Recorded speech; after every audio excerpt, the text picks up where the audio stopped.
There is a house waiting for you. It exists right now. It has walls, it has a roof, and most importantly, it has a specific energy. But the door is locked, and your soulmate is standing on the other side, holding the key, waiting for you to knock. If you have stumbled upon this moment, if these words are reaching you right now, you need to understand something fundamental. This is not an algorithm glitch. This is not a coincidence. You can call it a divine appointment. Your spirit has been sending out a distress signal, a frequency asking for clarity, asking for hope, asking for proof that the love you have been agonizing over is actually real and actually coming. You were guided here because your soul is finally ready to hear the answer. Here's the reality your angels want you to confront today. The future home meant for you and your soulmate is already built. It is done. It is prepared. Think of it as a sacred container, a space that has been constructed brick by spiritual brick, using the light of your prayers and the blueprint of your destiny. But here is the paradox.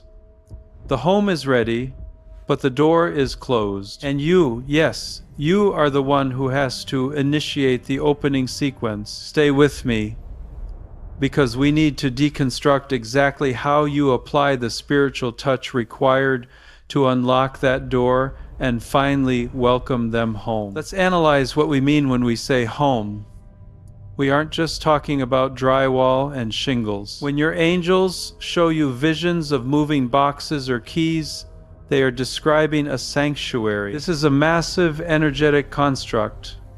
Imagine a beacon of loving energy that has been slowly assembled in the spiritual realms, running parallel to your physical world. This space is furnished not just with objects, but with the vibration of peace.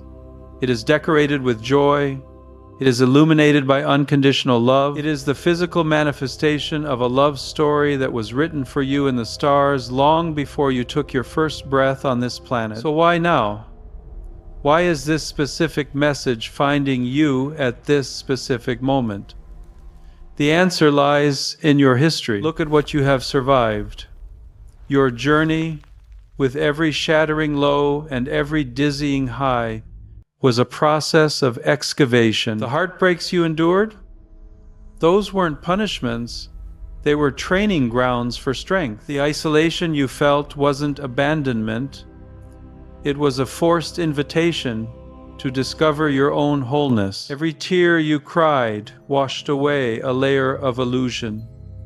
Every time you held on to hope when it made no logical sense, you were polishing your soul. You have reached a saturation point of spiritual maturity.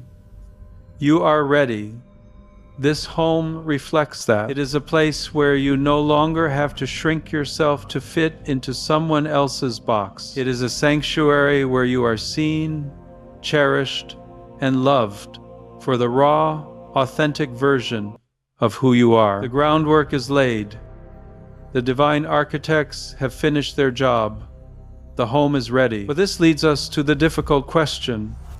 The question that keeps you up at night. If this beautiful home is ready, why am I still standing outside in the cold? Why is the door locked? The answer is found in the laws of physics and spirit. The universe operates on vibrational alignment. It is exactly like a radio. You cannot hear the music of a station broadcasting on 101.5 if your dial is stuck on 98.7. This home, this sacred space, exists on a very high frequency, the frequency of pure trust, openness, and unconditional love. The door stays closed simply because your internal dial hasn't quite tuned into that station yet.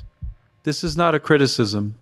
It is just mechanics. To turn that key, you need to master what the angels call your spiritual touch. This isn't one action, it is a state of being. It is the alignment of your thoughts, your emotions, and your physical environment. Often, we are weighed down by static. We carry the luggage of the past, the lingering pain of a betrayal, the subconscious belief that you are fundamentally unlovable, the fear that being seen means being hurt. Or perhaps it is the energy of desperation, that frantic, anxious, searching frequency that actually repels love because it focuses entirely on the lack of love. These stories create interference in the signal. They make it impossible to hear the footsteps of your soulmate approaching. But your angels didn't bring you here to list your failures. They brought you here to hand you the keys. The first key is what we call energetic clearing. And this has to get physical. Before you can bring in the new, you have to ruthlessly make space for it. Ancient traditions have always taught that your outer world is a mirror of your inner world. So, cleaning isn't a chore, it is a ritual. Look at your living space right now. Is it a museum of your pasts? Is it cluttered with objects that hold heavy, stagnant memories? That pile of old mail?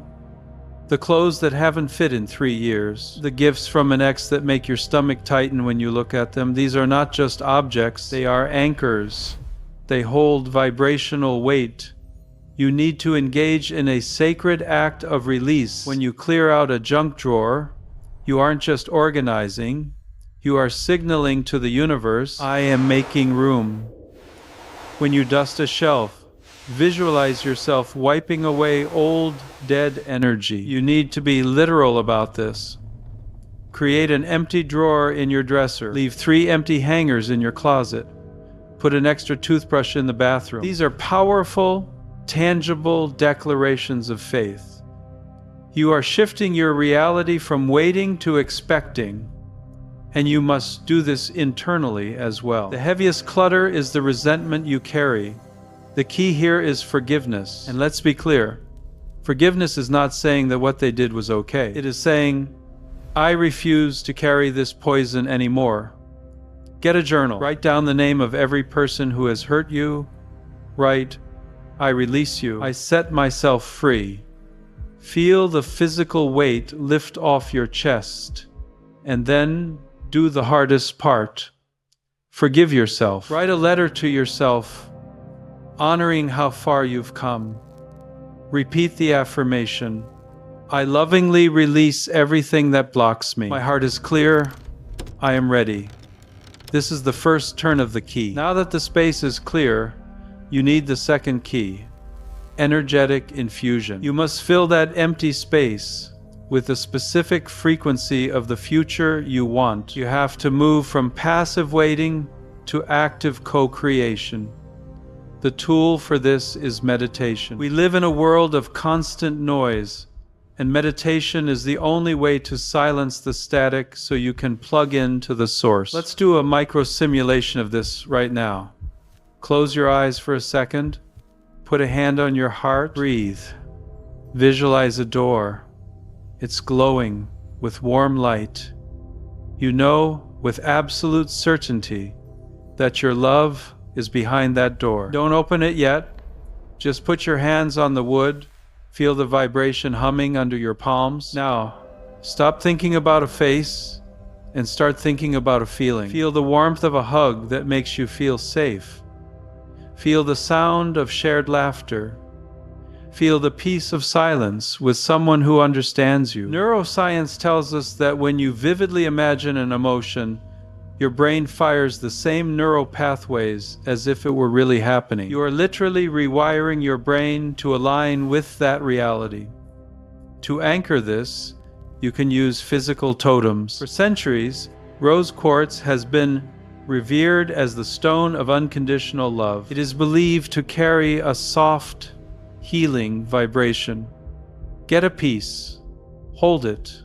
Put it under your pillow. It's not magic. It's a focal point.